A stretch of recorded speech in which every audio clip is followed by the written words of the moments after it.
ভারতের পশ্চিমবঙ্গের রাজধানী কলকাতাকে বলা হয় আনন্দের শহর। দেশটির সুন্দর শহরগুলোর মধ্যে কলকাতার নামও রয়েছে। কিন্তু এই শহরের রয়েছে অন্য একটি দৃশ্য। রাতের নিস্তব্ধ রাস্তায় নির্দিষ্ট কিছু মানুষের আনাগোনা এবং এশিয়ার বৃহত্তম পতিতাপল্লী খ্যাত সোনাগাছির নিশাচর জীবন। সুন্দর এই শহরের মলিনতার চিত্র তুলে ধরছে যুগ যুগ ধরে। হাজার হাজার কিশোরী তরুণী ও নারীর স্বপ্ন পুড়ে ছাই হয়ে যায় এখানে।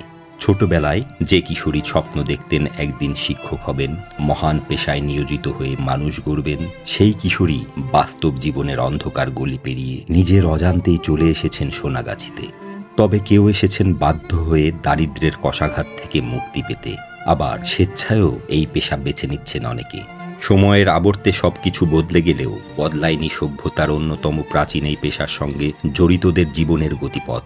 এমন তিনজন নারীর সোনাগাছিতে পৌঁছনোর গল্প তুলে ধরেছে ভারতীয় দৈনিক ইন্ডিয়ান এক্সপ্রেস। সোনাগাছিতে কিভাবে পৌঁছলেন কোহিনূর? প্রশ্ন করতেই জীবনের গল্পের খই ফোটালেন কোহিনূর। বাবা মা ভাইকে নিয়ে ছোট্ট পরিবার ছিল।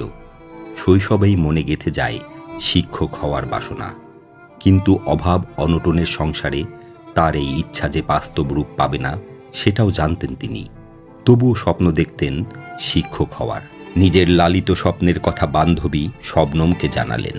এরপর দেখতে দেখতে মাধ্যমিক পরীক্ষা শেষ হলো। কোহিনূরের স্বপ্ন সফল করতে শবনম বন্ধুকে নিয়ে এলো কলকাতার শোভাবাজারে। বাড়ি থেকে পালিয়ে শোভাবাজারে এসেছে দুই বান্ধবী। শবনম এক ব্যক্তির সাথে পরিচয় করিয়ে দিল কোহিনূরকে। কোহিনূরের পরিবারের সদস্যরা এসবের কিছুই জানেন না। শবনমের পরিচয় করিয়ে দেয়া সেই ব্যক্তির সঙ্গে ঘর বাঁধার স্বপ্ন দেখেছিলেন কোহিনূর, কিন্তু হঠাৎ সংবিত ফিরল তার। যাকে নিয়ে ঘর বাঁধার স্বপ্ন দেখতেন কোহিনূর, সেই ব্যক্তি তাকে নিয়ে এসেছে এমন এক জায়গায় যেখানে সবাই তাকে ছুতে চায়।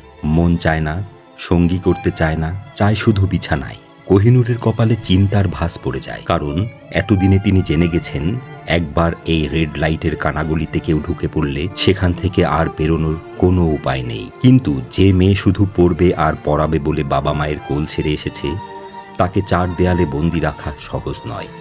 প্রত্যেক দিন নতুন নতুন খদ্দের আসে, সময় কাটায়, আবার চলে যায়, কিন্তু তার আর দিন বদলায় না। এর মাঝেই নতুন একজনকে খুঁজে পান কোহিনূর। নতুন এই খদ্দের তাকে সিনেমা দেখাবেন বলে সোনাগাছি থেকে বাইরে নিয়ে আসেন। পরে সেখান থেকে চলে যান বিহারে। কোহিনূরের সঙ্গে ঘর সংসার শুরু করেন এই ব্যক্তি। সবকিছু ভালোই চলছিল।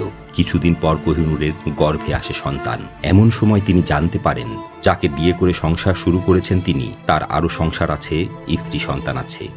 এই নিয়ে সংসারে অশান্তি শুরু হয়। প্রত্যেক দিন স্বামীর মারধর সহ্য করতে না পেরে আবারও ফিরে যান সোনাগাছির অন্ধকার গলিতে। সেখানে তার কোল আলো করে এলো ছেলে সন্তান।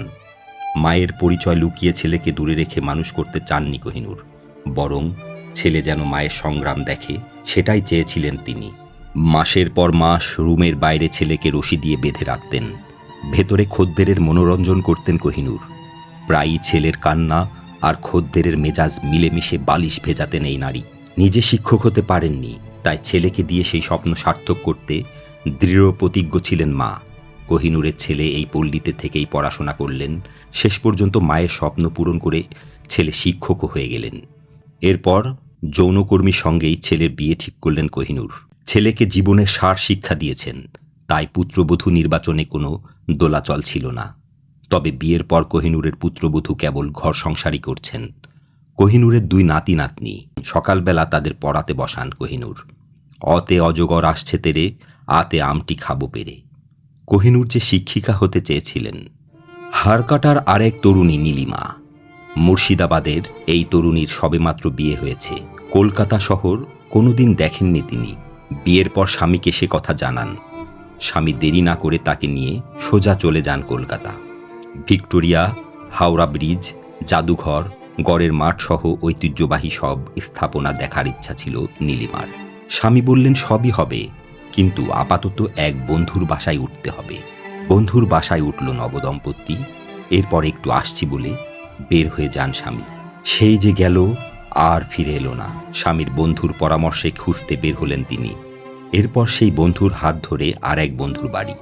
হঠাৎ নীলিমা বুঝলেন বন্ধুদের সৌজন্যে তার সব রাস্তা বন্ধ হয়ে গেছে। এসে পড়েছেন কলকাতার হাড়কাটা গলিতে। সেই থেকেই নতুন বন্ধুদের সঙ্গে নীলিমার নয়া জীবনযাপন শুরু। সকাল বিকেল কাজ করে চলেছেন তিনি, এর সঙ্গে চলছে নাচ গান শিক্ষা। এখন সব কিছুর সঙ্গে বেশ ভালোই মানিয়ে নিয়েছেন নীলিমা। হাড় কাটার হিসেবের খাতা বলছে নীলিমার চাহিদা এখানে তুঙ্গে, বাবুরা তাকে প্রায়ই উপহারও দেন, বিয়ের প্রস্তাবও আসছে অহরহ। তবে এসব শুনলেই তার ঠোঁটে ঝিলিক দেয় চিলতে হাসি। পছন্দের টেডি বিয়ারটাকে জাপটে ধরে খোলা জানালা দিয়ে আকাশ দেখেন নীলিমা। নীলিমা শুনেছেন ভিক্টোরিয়ার মাথায় ঘড়িটা আর ঘোরে না, থেমে গেছে। স্বামী সন্তান নিয়ে আমিনা বিবির বেশ সুখেই কাটছিল দিন। সুখ আরও বাড়বে, কারণ আমিনা তখন অন্তঃসত্ত্বা। কিন্তু আচমকা স্বপ্নভঙ্গ। হঠাৎ মারা গেলেন আমিনার স্বামী। গর্ভে তখন 5 মাসের সন্তান।